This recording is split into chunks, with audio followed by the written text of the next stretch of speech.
it coming. I feel it coming, baby. I feel it coming. Corrosión es el ataque destructivo de un metal por reacción química o electroquímica con su medio ambiente. También es un proceso natural en el cual se produce una transformación del elemento metálico a un compuesto más estable, al cual se le llama óxido. Se usa el término oxidación o herrumbramiento para indicar la corrosión del hierro y de aleaciones en las que éste se presenta como el metal. Existen dos clases de corrosión seca y la corrosión húmeda. La corrosión se llama seca cuando el ataque se produce por reacción química, sin intervención de corriente eléctrica. Se llama húmeda cuando es de naturaleza electroquímica, es decir, se caracteriza por la aparición de una corriente eléctrica dentro del medio corrosivo.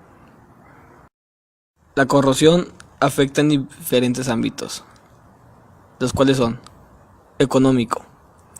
El costo del fenómeno de la corrosión implica una parte importante del Producto Interno Bruto y ocurre en un amplio campo de ejemplos, que van desde la corrosión de una gran estructura metálica colocada en un agresivo a la de los implantes metálicos colocados en el cuerpo. Ecológico. La corrosión es natural. El ambiente contiene minerales y líquidos, pero lo peligroso es cuando el medio ambiente tiene muchos químicos que la industria produce en los bienes que nosotros consumimos en el diario vivir. Social. La corrosión es la causa general de la alteración y destrucción de la mayor parte de los materiales naturales o fabricados por el hombre. Algunos ejemplos se presentan en las tuberías del agua. Ha empezado a atacarse el material base de la tubería galvanizada, el acero de la red de distribución de agua potable.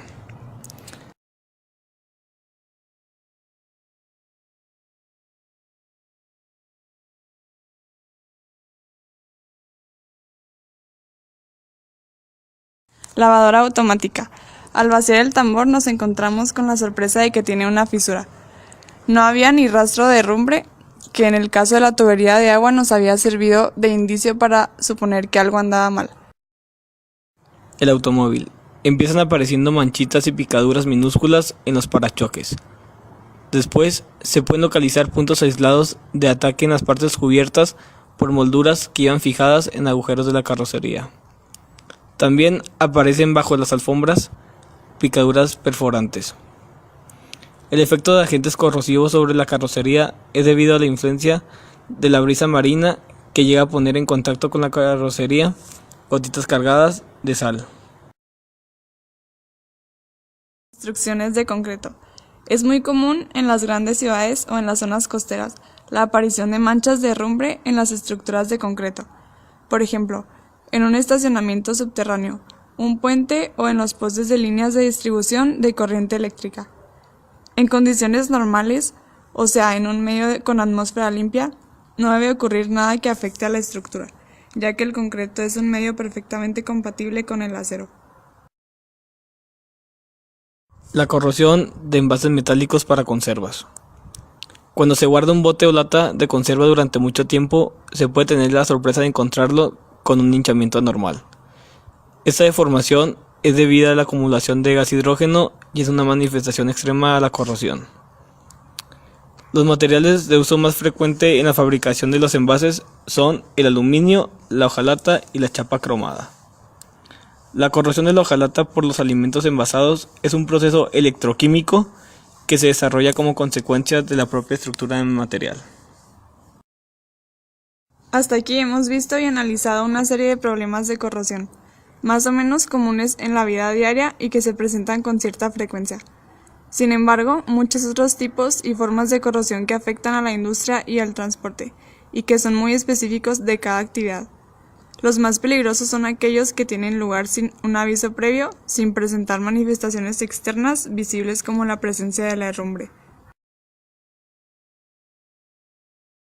Electrólisis. Es un proceso químico o electroquímico para el tratamiento de superficies depositando una capa metálica y en ciertos casos no metálica. La fabricación de metales activos, como son el ejemplo perteneciente de la tabla periódica, así como también el aluminio y elementos no metálicos. La fabricación o síntesis de compuestos como el hidróxido de sodio. Los recubrimientos de tipos metálicos, como puede ser por ejemplo el caso del cobre. Estos son algunos usos. La galvanoplastia es un proceso por el cual una superficie se cubre con iones metálicos que pasan a través de ánodos y llegan al cátodo, ambos denominados conductores de electricidad. Esta misma cuenta con diversas aplicaciones, las cuales son el recubrimiento de placas en impresión de periódicos, recubrimiento de metales, tapar muelas y recubrir monedas y esculturas. La electrodeposición es uno de los procesos electroquímicos aplicado a nivel industrial, que tiene mayor importancia en cuanto a volumen de producción y es también uno de los que causan mayor impacto económico, ya que se logra que piezas constituidas por material barato tengan excelentes características de resistencia a la corrosión, gracias a la capa metálica electrodepositada. Algunos ejemplos son el zincado electrolítico, los procesos entre estañado y cromado, entre otros. La electrodeposición es un proceso químico o electroquímico para el tratamiento de superficies, depositando una capa metálica y en ciertos casos no metálica. Se utiliza para proteger el material de la corrosión, mejorar las propiedades de la superficie o con efectos estéticos.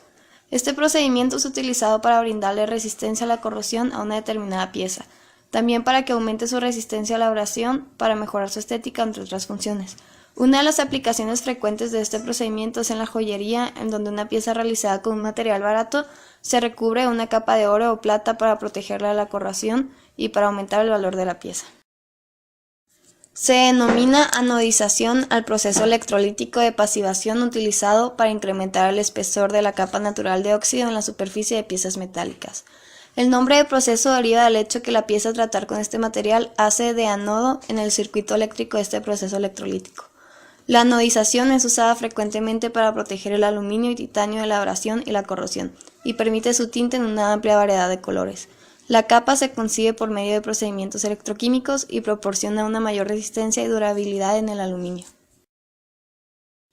La electrometalurgia consiste en la producción de depósitos metálicos mediante la aplicación de la energía eléctrica. Aplicación a la ingeniería de la electrometalurgia, por ejemplo, en la ingeniería civil. El diseñar, construir y operar una celda de electroobtención de cobre a escala de laboratorio basada en electrodiálisis reactiva. También en la química. El ingeniero químico metalúrgico es el profesional responsable de dar seguimiento a la obtención y preparación de metales y aleaciones, para la producción y conservación de objetos metálicos útiles en el beneficio del hombre. Este profesionista juega un papel preponderante en los diferentes campos de la metalurgia en donde contribuye en el desarrollo de los procesos de electrometalúrgicos. Ingeniería industrial.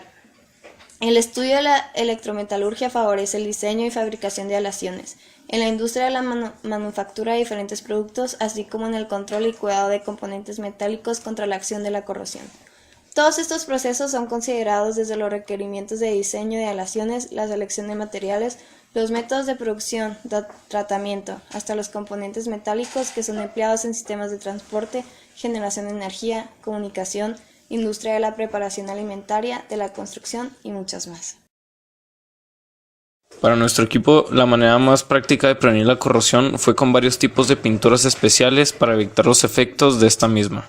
En términos generales, es la solución más práctica y económica que se le puede presentar a un público de nivel socioeconómico promedio. El pintar el acero utilizando pinturas especiales es el método más común de proteger grandes estructuras de acero. Las superficies que se van a pintar se deberán limpiar cuidadosamente con un cepillo de acero. La capa inferior deberá consistir en un imprimidor basado en zinc. La segunda y tercera capas deberán consistir en una pintura de epoxi sobre base de brea. Al pintar el acero se deberán tener en cuenta que las pinturas caseras normales no son adecuadas para el entorno marino debido a que, al igual que algunos plásticos, envejecen con mucha rapidez cuando están expuestos a los rayos del sol.